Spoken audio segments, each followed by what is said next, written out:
सबा ने भेजा है।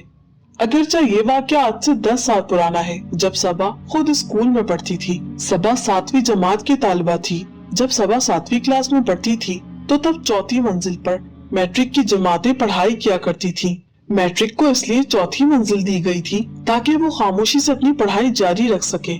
मैट्रिक के बच्चों की पढ़ाई हमारी छुट्टी होने के बाद शाम 4 बजे तक जारी रहती, क्योंकि इनके पेपर्स नजदीक थे। तो हमारी छुट्टी होने के बाद स्कूल में क्या होता हमें कुछ भी इल्म न था।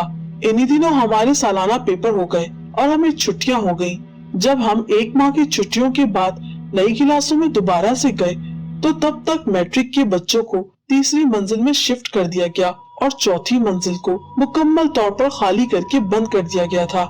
इस 1 माह में ऐसा क्या हुआ था कि 4थी मंजिल मुकम्मल तौर पर बंद करनी पड़ गई, ये हम में से कोई नहीं जानता था।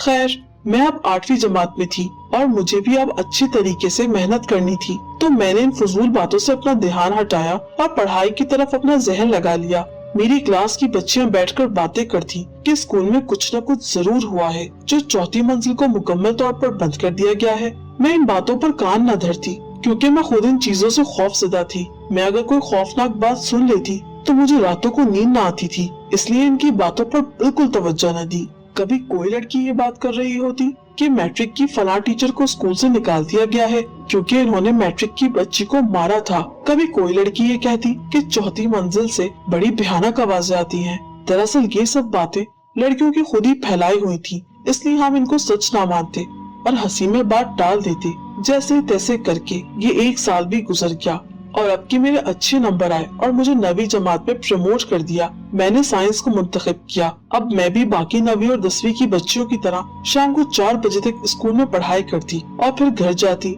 हफ्ते में एक बार हमें लैब लेकर जाया जाता, जहाँ पर हम मुख्तलिफ साइंस के तजुर्बात करते।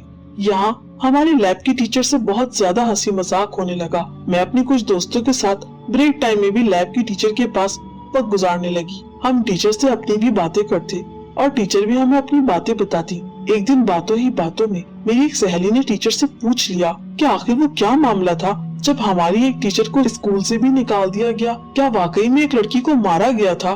मेरी सहेली की इस बात पर लैब टीचर मुस्कुराने लगी। खैर, हम सबके बहुत ज्यादा इसरार करने पर हमें लैब टीचर ने जो वाकया सुनाया, इसको सुनकर तो हम और भी हंसने लगे। टीचर ने हमें बताया कि ये 2 साल पुरानी बात है, जब मिस निदा ऊपर की 4थी मंजिल वाली लैब में कुछ बच्चों के साथ एक्सपेरिमेंट कर रही थी। एक्सपेरिमेंट करने के दौरान इनसे कुछ गलतियां हो गयी, जिसके नतीजे में एक बच्ची की जान चली गई, जिसके नतीजे में मिस निदा को स्कूल से निकाल दिया गया। इस वक्त लैब में मैं भी मौजूद थी, मगर गलती मिस निदा से हुई थी। इसके बाद भी मैट्रिक के बच्चे 4थी मंजिल में ही रहे, मगर इसके बाद कुछ ऐसे वाकयात रौनुमा होने लगे जिसे देखकर हमें 4थी मंजिल को खाली करना पड़ा।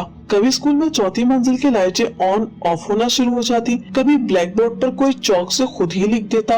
लैब में भी कोई ना कोई वाकया आए दिन होने लगा, जिसकी वजह से मैट्रिक के बच्चों को तीसरी मंजिल में शिफ्ट कर दिया गया और 4थी मंजिल को बिल्कुल खाली कर दिया गया। हम सब ये बात सुनकर हंसने लगे। हमने लैब की टीचर से कहा कि ऐसा कुछ नहीं होता, अगर आप कहें तो हम लोग खुद जाकर 4थी मंजिल का मुकम्मल चक्कर लगाएं।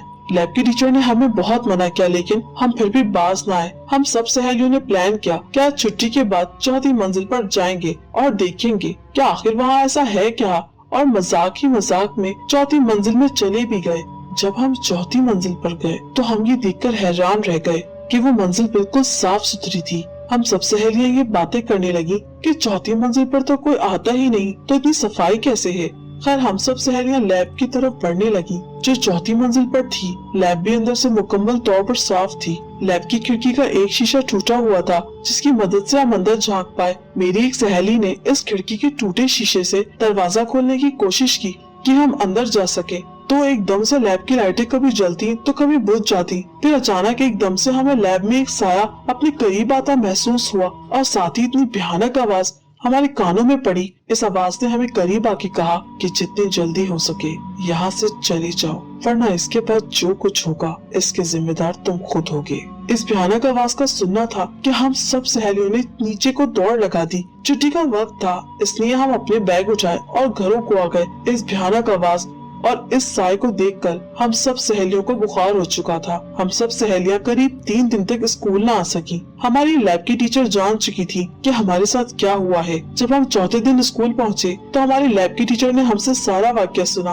और हमने इसके बाद तौबा कर ली कि आइंदा कुछ भी हो चौथी मंजिल पर नहीं जाएंगे। आज इस वाक़ये को 10 साल गुजर चुके हैं, लेकिन जब भी वो भयानक आवाज मेरे कानों में आती है मैं खौफ से लरस जाती हूँ। उम्मीद करते हैं आपको आज की कहानी पसंद आई होगी। अगर आपने हमारे चैनल को सब्सक्राइब नहीं किया तो अभी सब्सक्राइब करें और बेल आइकन को क्लिक करना हरगिज़ ना भूलें।